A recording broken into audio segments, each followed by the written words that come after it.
Hello mga kapatid. Ang gulo, no? Ang gulo ng pakana ng mga senadores, no?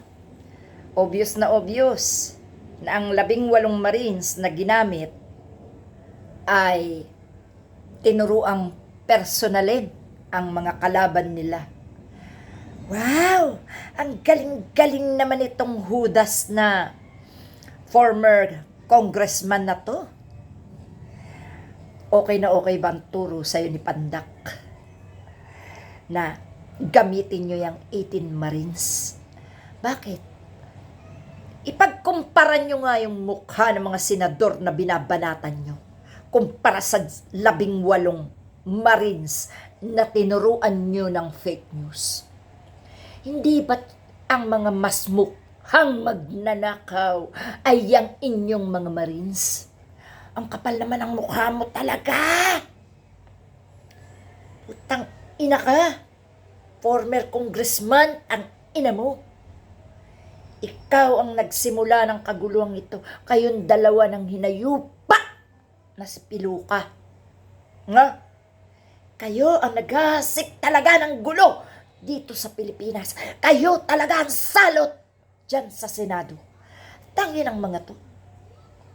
Wala na kayong ginawa kundi guluhin, pagdilat, pagpikit ng mata, gulo ninyong mga politiko ang nabubungaran ng taong bayan.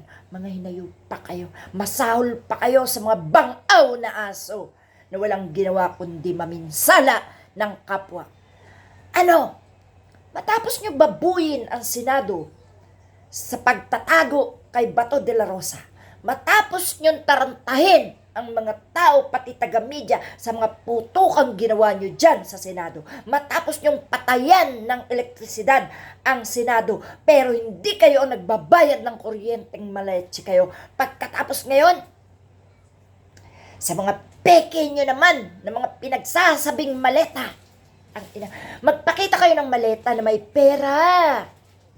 Sukatin kung ilang milyon ang laman ng pera at ibagay sa mga milyon na sinasabi nyo. Putang ina nyo.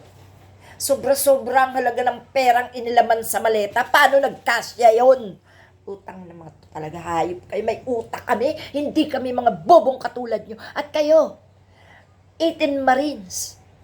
Yung mga pagmumukha nyo, tingnan nyo nga. Di ba wala kayong mga trabaho? Saan kayo kukuha ng pera? Kapit sa maleta. Tang ina. Mabuti sana kung sa pagkakakulong ninyo mailigtas kayo niyang mga nagturo sa inyo kung paano maghasik ng fake news, no? Bakit? Sa akala nyo ba 18 Marines hindi kayo papalaga ng mga senadores na tinutukoy ninyo? Senador yan. Patunayan nyo yan. Dahil kami, kahit di namin yan nakakaharap sa mga pagkilos nila, sa mga gawain nila, nakikita namin ang matino at hindi na pinipersonal nyo at sinasabi nyo na tumanggap ng maleta. Ang Tulfo, tatanggap ng maleta? Ang Tulfo nga namimigay ng kinita nila sa kanilang kumpanya. Wala. Ang yabang nyo talaga. Matutulfo kayo niyan. No? 18 Marines, kayong matutulpo niyan. Sa kakabintang nyo sa mga tulfo, kayo ang matutulfo sa bandang huli. Kayanin nyo kung ano ang kaya ng mga taong pinagbibintangan nyo at malinis ang konsensya. Alam nyo ba, dalawa lang yan eh. Tingnan mo to ha. Ito ang inyong pinipersonal. Ito, may katutuwiran.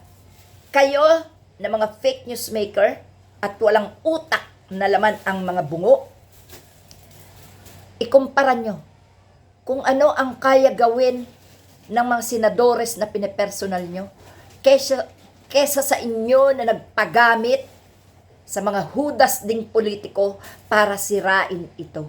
No? Ito tingnan nyo. Sila may matatag na hanap buhay. Kayo wala. Nagpagamit kayo, nagpabayad kayo para sirain sila. Sa palagay nyo ba, magtatagumpay ang mali? Kahit saan. lalabas ang katotohanan.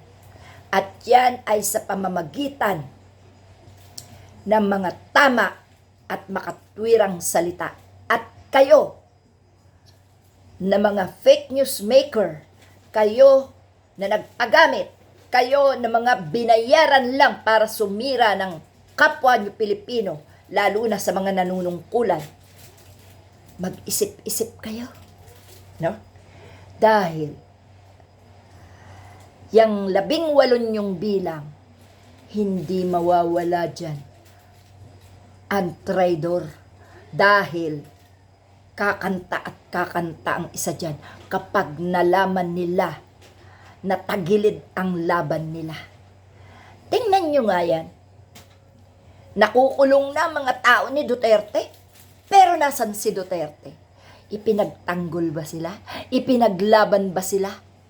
Hindi, di ba? Ang tangi nilang magagawa, gastusin sa pakipaglaban sa korte ang perang ninakaw nila nung panahon na hawak pa sila ni Duterte na isa ring magnanakaw. No? Ngayon, kayo, 18 Marines, nagpagamit kayo sa mga mapanlinlang na senador at mga kongresista na mga magnanakaw din.